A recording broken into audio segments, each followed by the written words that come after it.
मित्रों, आज हम जिस शीर्षक के बारे में बात करेंगे वह हम सभी मानव के जन्म से संबंधित है। जैसा कि हम सभी जानते हैं, हमें दो जीवन जीना होता है, एक माँ के गर्भ में और दूसरा जीवन जन्म के बाद। जन्म के बाद जो हम जीवन जीते हैं, इसके कई आयाम हैं, कई ढंग हैं और यह जीवन अनेक चीज़ों से प्रभावित होता है। लेकिन ठीक इसी तरह जो हमारा प्री बर्थ लाइफ है, जिसे हम प्री नेटल पीरियड भी कहते हैं, यह भी समय हमारे जीवन में काफ़ी महत्वपूर्ण है। महत्वपूर्ण इसलिए है कि हमारे शरीर के करीब करीब सभी अंग और ढांचों का विकास हमारे जन्म से पहले के जीवन में होता है। उस समय हम सभी माँ के गर्भ में होते हैं और इस पूरी अवधि को 3 भागों में बांटा गया है। पहला भाग गर्भधारण से शुरू होकर 12वें सप्ताह तक का होता है। यह समय बहुत ही नाजुक होता है और सावधानी नहीं रखने पर इस अवधि में कई तरह के खतरे की संभावना होती है। फिर इसी अवधि में हमारे शरीर के जो महत्वपूर्ण अंग हैं, जो हड्डियां हैं, जो मसल्स हैं, उनका भी निर्माण शुरू हो जाता है।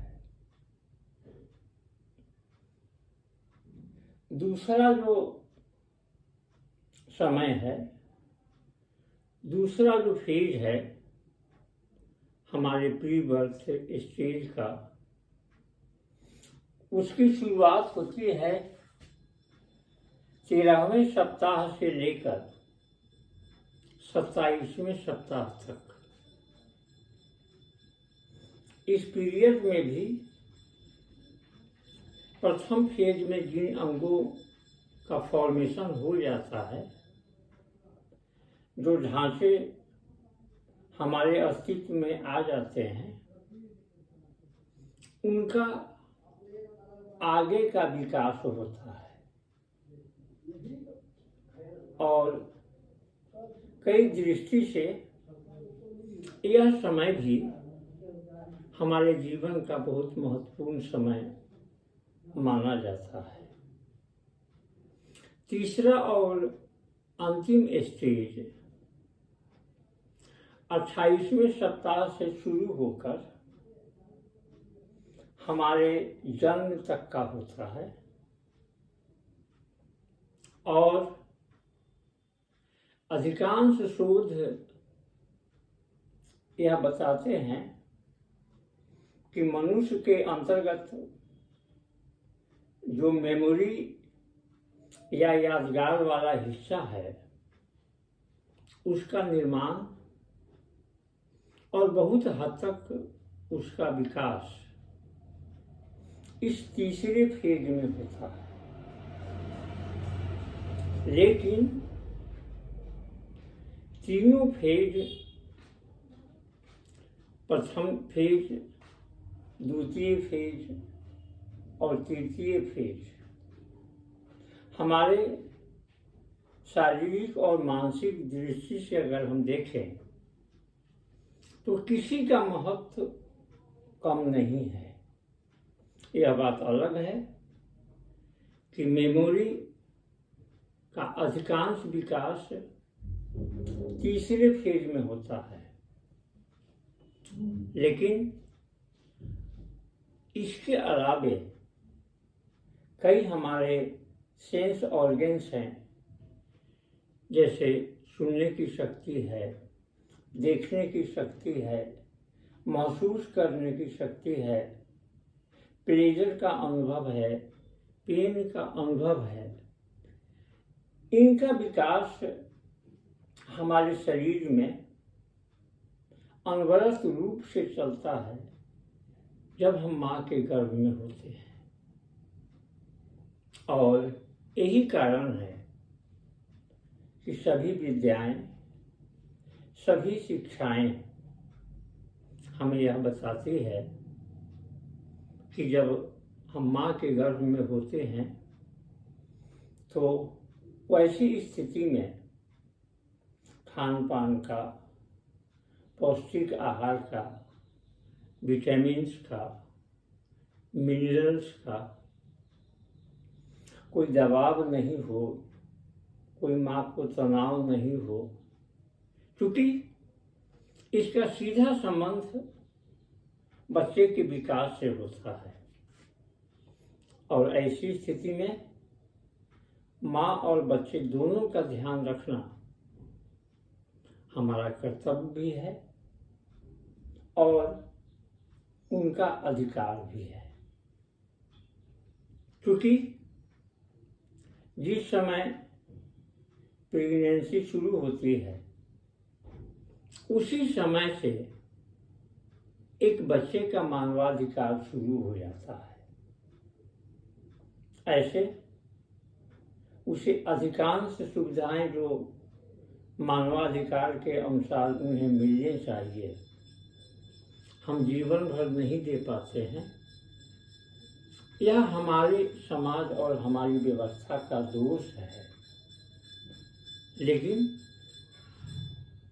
जो सुविधाएं मानवाधिकार की दृष्टि से उन्हें मिलने चाहिए, जो उनका हक है और जो हमें देना चाहिए, उसकी शुरुआत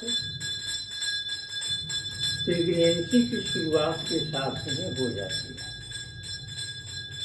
यही कारण है कि राज्य सरकारों के द्वारा, केंद्र सरकारों के द्वारा और यूनाइटेड नेशंस के द्वारा ढेर सारी ऐसी व्यवस्था की गई है, ढेर सारे ऐसे स्कीम चलाए गए हैं जिनके लिए वर्ल्ड बैंक की तरफ से, यूनाइटेड नेशंस की तरफ से राशि मुहैया कराई जाती है और उसके अंतर्गत सिर्फ गर्भवती महिलाओं के खान पान की व्यवस्था की जाती है। उन्हें पौष्टिक आहार दिए जाते हैं, उन्हें संयम से रहने की सलाह दी जाती है, उन्हें समय पर दवाइयाँ लेने के लिए कहा जाता है, इसलिए कि अभी जो बच्चा गर्भ में है वह उस राष्ट्र की संपत्ति है और वह जितना शारीरिक और मानसिक रूप से स्वस्थ पैदा होगा, उस व्यक्ति का विकास तो होगा ही, उस समाज का भी विकास होगा, राष्ट्र का भी विकास होगा।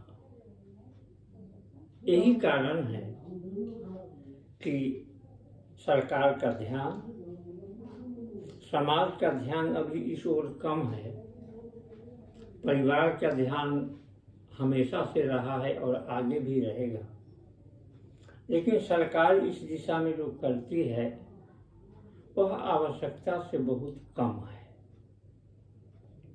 लेकिन हम सबों का ध्यान इस ओर होना चाहिए कि कोई भी पैदा होने वाला बच्चा शारीरिक और मानसिक रूप से पूरी तरह से स्वस्थ हो, ताकि आने वाले समय में उसका विकास परिवार, समाज और देश में कहीं भी बाधित नहीं हो, वह किसी भी तरह से अपंग नहीं हो, शारीरिक रूप से भी और मानसिक रूप से भी। यह हम सबों की जिम्मेवारी भी है और हमारा फर्ज भी है।